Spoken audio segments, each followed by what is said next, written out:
The long-awaited tickets for CarFesta 10 will be available from tomorrow at designated distribution points nationwide, but the Culture Ministry has outlined strict distribution guidelines. All major host venues for the mega event have been sanitized by the joint services in their final push to ensure adequate security. And NCN's attempts to bring the 2008 Olympics to deprive residents were short-lived as a result of legal threats. The details of these and other stories, Gina News, Judiciary, and of course the latest sporting action, the Diamond Mineral Water and NCN Sport News, and more after these.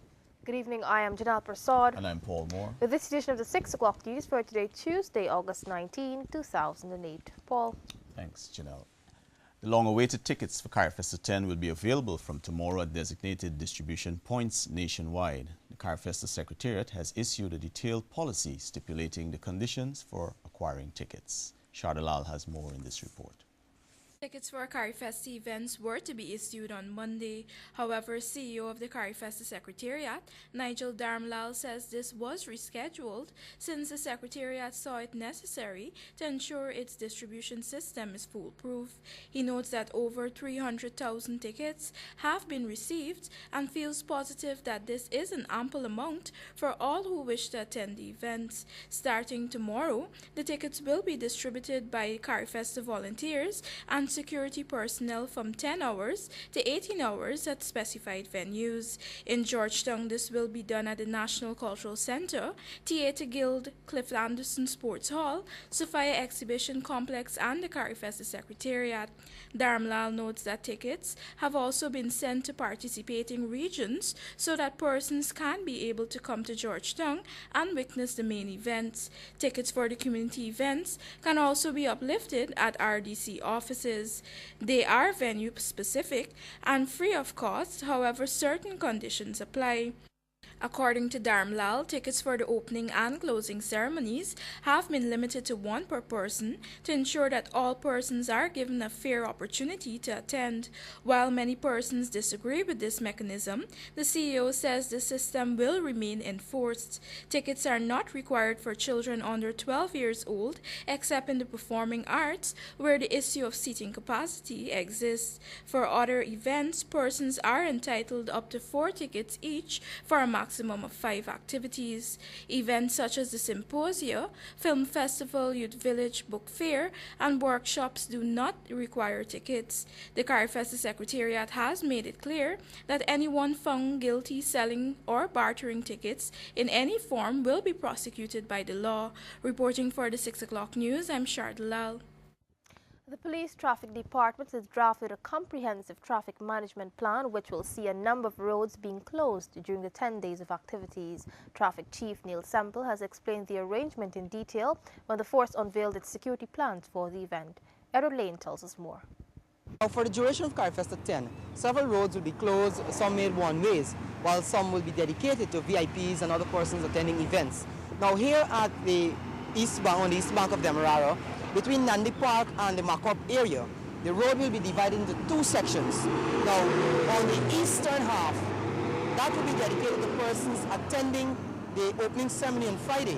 Now, on this eastern half, the east of the eastern half will be dedicated to persons who will be parking in the parking lot and walking over to the stadium, while the western part of the eastern half, let me repeat that, the western part of the eastern half will be used for heads of states, delegations, and other VIPs attending the event.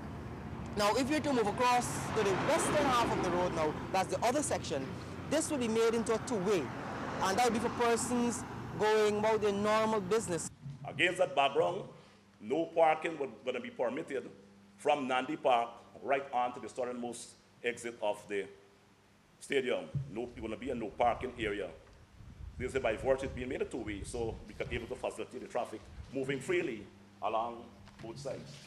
Meanwhile, at the National Park, there will be the normal closure. Thomas Land will be closed at both Vlesinjan Road and Camp Streets. There will also be a closure at the corner of Lamaha and Albert Streets. Vehicles will enter the park from CarFesta Avenue and will be parked on the rugby field. We're going to be making Duncan Street into one-way, accommodating traffic going eastwards only. No parking going to be done for vehicles on the Eastern Avenue. That is the road running from north to south in front of the exhibition center. Traffic will divert west along Jarnett Street, or they proceed straight onto. Homestretch Avenue will be closed at both ends when events are being held here at the National Cultural Center. According to the Police Traffic Department, similar arrangements will be in place for the other venues during the course of the event. Police traffic ranks will be monitoring the barriers and will advise drivers accordingly. Reporting for the NCN 6 o'clock news, I'm Edward Lane. Thank you very much, Edward. With 3 days remaining for the hosting of CARFESTA, security has been further beefed up at the Tamari Airport and at the major venues for CARFESTA events. Acting Commissioner of Police Henry Green says the bomb squad has been incorporated with support from the Guyana Defense Force as security personnel prepare for all emergencies. Nicasia Logan has the details in this report. The Joint Services has been further trained to deal with any situation and are better able to respond appropriately to any threat or anything that occurs in their district. Acting Commissioner of Police Henry Green says all major stations have been equipped with ranks who are recently trained as tactical service specialists. Green also added that security around Georgetown has been intensified and special areas have been designated on the eve of the mega event. 15th, which would have been Friday, we did up the ante in Georgetown, more specific, because we have increased the number of beats, armed foot patrols. We've increased them and we've identified specific areas where those armed foot patrols will work. He pointed out that the patrols outlined are already in place and that there will also be having night patrols. We have brought out by night the K9 unit to work in specific areas. Also the mounted branch, they're working, as you would have seen them, around the markets.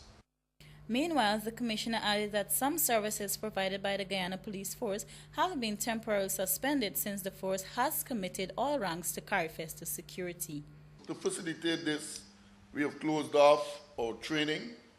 We have decided that for the period next week, we will not be able to do more than issue out passports, issue out police clearances to those persons who we've already committed ourselves to, but we will not be accepting passports, accepting clearances. We'll not be dealing with firearm licensing. The Joint Forces insist they are prepared to protect and serve visitors to Guyana as well as Guyanese citizens. Reporting for the NCN 6 o'clock news, I'm Nicasia Logan. And moving away from CARFESTA, residents of many rural communities will not be able to see the 2008 Olympic Games after NCN received legal threats following its attempt to broadcast the Games. This is according to NCN Program Manager Martin Gould-Saran, who says the short broadcast, which lasted less than 24 hours, was aborted today. Here's that report. Legal threats by right holders, notwithstanding a national interest, has resulted in NCN aborting an attempt to bring the Games of the 29th Olympiad, especially to outlying communities. The National Communications Network had, on the first few days of the 2008 Games, received numerous calls from persons living outside Georgetown inquiring about coverage of the Beijing Olympics. In light of this, NCN attempted to provide coverage. However, that did not last long. Recognizing the fact that there are people outside of Georgetown, in Berbice, Linden, Essequibo, who have not had a chance or who have not been able to watch any of the games. So with that in mind, we said, look, let's have some of these broadcasts here. But unfortunately, we had to discontinue the broadcast because we were threatened with legal action by the CMC. NCN's program manager, Martin Gould-Saran says NCN did not sign on to the proposal from CMC after it had already committed to the coverage on broadcast of CARFESTA 10, which will be clashing with some of the events at the Games.